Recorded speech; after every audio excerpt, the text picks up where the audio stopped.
and welcome to Autocar Professional. We are at CEAT 2026. I am joined by Dr. Reji Mathai, who's the director at ARAI. Sir, ARAI has just completed 60 years, about to complete in this year. Could you tell me the highlights of the show? It's a very special show because we see so many innovative technology solutions, India-specific solutions, and startups, new age companies, legacy companies transitioning into for a new age world. What are the highlights of the show for you? So we are at a times where it is evolving at a much faster rate than what was happening before. Previously, what was governed by emission regulations and emissions, which used to normally come after 5 years. Now suddenly, many features are coming up which provides much more comfort to the consumer, much more step towards safety, and much more electronics through processors coming into the system. Yeah. So this is altogether a different gamut that we are seeing now. So that's why we see people now trying to have a lot of collaborations. Yeah. People trying to see what is new happening and how anybody can contribute to it. So that's why you have seen this integrated way that there are startups today. Yeah. There are small scale manufacturers there. Then there is ARAI trying to bring together everyone in this ecosystem. So CEAT has its brand name. It is a very proud moment for us. And this 19th edition, it has come out extremely well. We have almost 285 people who are presenting in their expo. We are almost 260 technical papers coming in. So it's a unique combination where you see technology and the practical applicability both coming together. Right.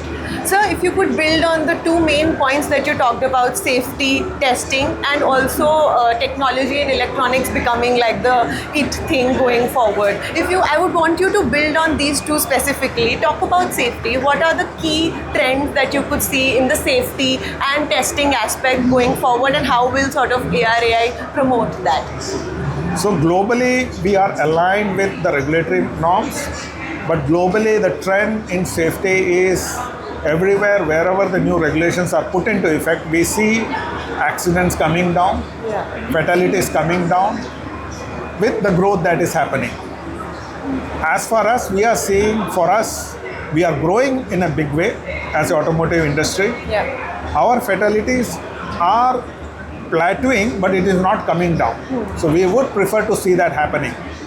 So some of the steps that are being taken as of now is bringing in ADAS features, which is driver assist systems, plus more of alarms and safeties, trying to educate the driver that he has to be careful. Yeah. So it's a combination of regulation where safety is paramount. We know that BNCAP 2.0 is coming up. Yeah.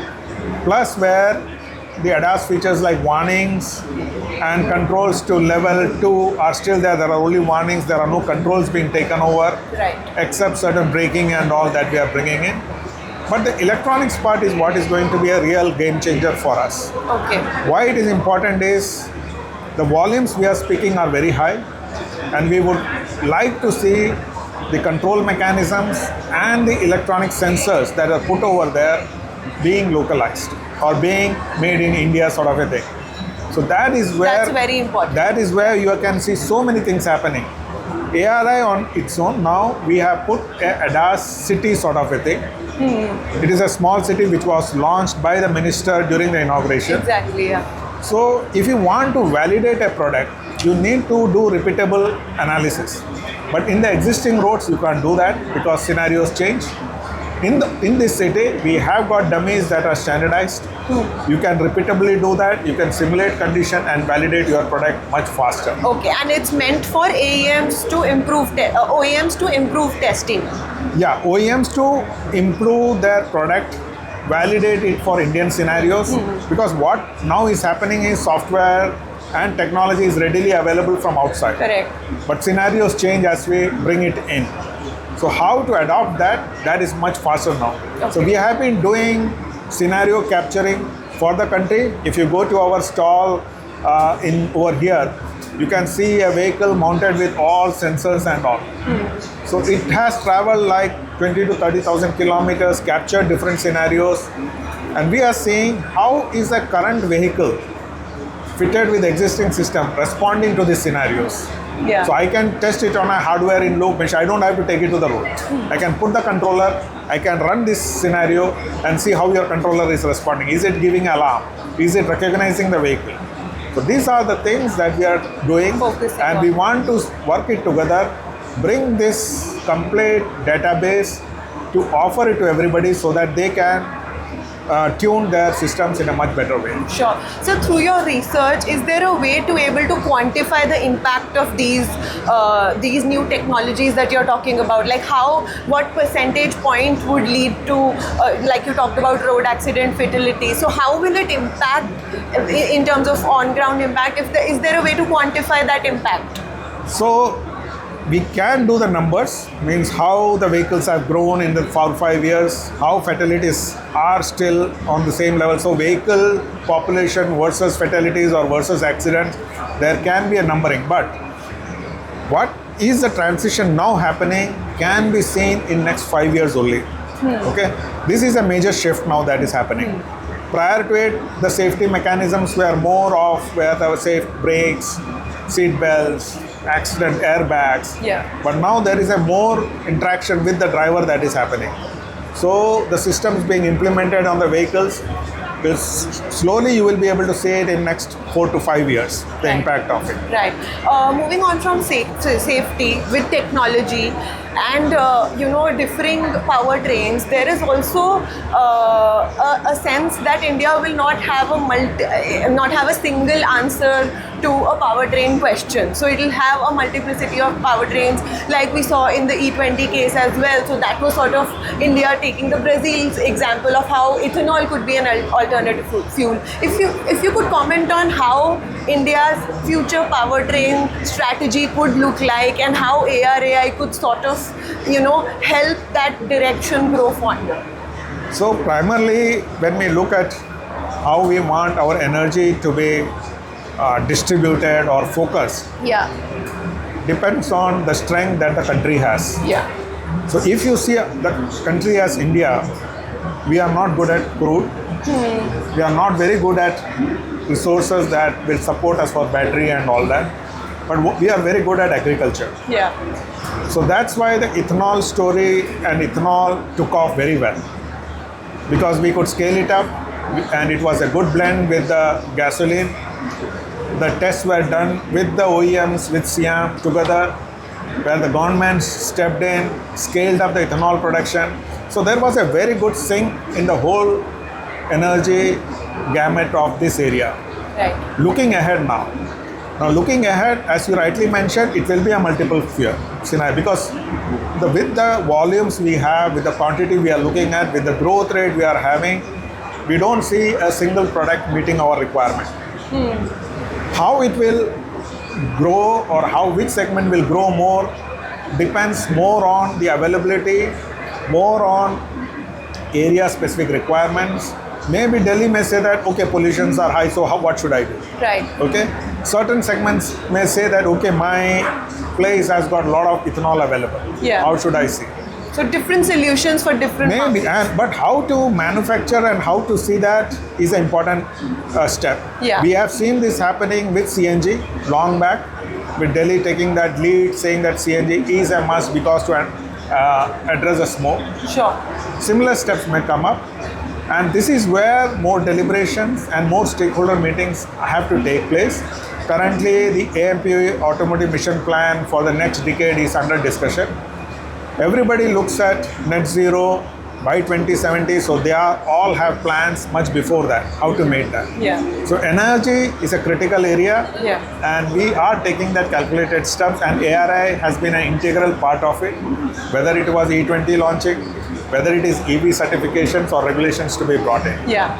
What is your comment or your view on policy keeping up with the demand scenario and how, like you mentioned that multiplicity of powertrains need to be, it has to be a specific solution for a specific market. So how has policy kept pace with that? Because we see, we saw some traction for hybrids, but then policy hasn't really pushed that, but there was a genuine demand at a state level. So how do you see that policy, whether it's at a state level or government? How do you sort of see that panning out and keeping pace with the future of energy in India? See, policy at the central level has to be looked in totality. Just like we can't look at whether it is hybrid or whether it is EV, what incentive. But whatever it is, government is planning and has been doing is a long-term plan, very clearly showcasing, say PLI next 7 years I'm going to support. Yeah. Okay.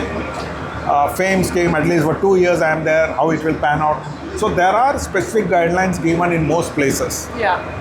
Now how to promote or how to see that certain segments are addressed depends a lot on how much is the CO2 intensity, how is the efficiency being improved, what is the circularity they are looking at. So the cafe is the next big thing that is going to come in. Yeah, that's what I was coming at. So when cafe brings in and tightens the CO2 norms or puts up the new value, everybody understands that next 5 years this is what is my vehicle mix should be. And how much of EVs and how much of normal ICE, how to make them efficient is going to be clearly laid out. Yeah. I think this is a good way and the planners are focused about it. And I think we will see a much more integrated solutions coming up in the coming days. Got it. But for EVs, do you think we need like a longer term view? Like you said, 2 years might not be enough for automakers to plan their entire EV portfolio. So do we need like a longer term vision for EV specifically? So normally they say is what has been Niti Aayog's initial statement, like 30% penetration, the support is needed. Yeah. After that, it may not be needed, sort of. Yeah. So we have to see how it pans out. Right. Okay. Things have been slow, but for like 3-wheelers, it is almost good. Exactly. What they have a good penetration. There's a TCO that people are now able to really identify with. The 2-wheelers are the next ones to catch up because they also see a good TCO being available for them. So about 40% penetration. See, once they attain that, this is a huge volume segment. So we need much more resources to come in, the ecosystem to develop. The challenge is we are comparing something which has evolved over 4 decades. Yeah. Okay, the ICE has developed. And you are suddenly want in 5 years, 7 years, we should have the same comfort. Of course not. So that is going to be a challenge. Yeah. But we are catching up very fast. Yesterday there was a good presentation by Bajaj. Mr. Abraham Joseph had made that presentation. Yeah. So they were clearly mentioning how they are focused on localization. Yeah. What steps they are taking. Yeah. How less dependent they are on incentives now. Because everybody knows it is going to fade out. It's going to fade out, yeah. So this preparedness, most of them are ready with.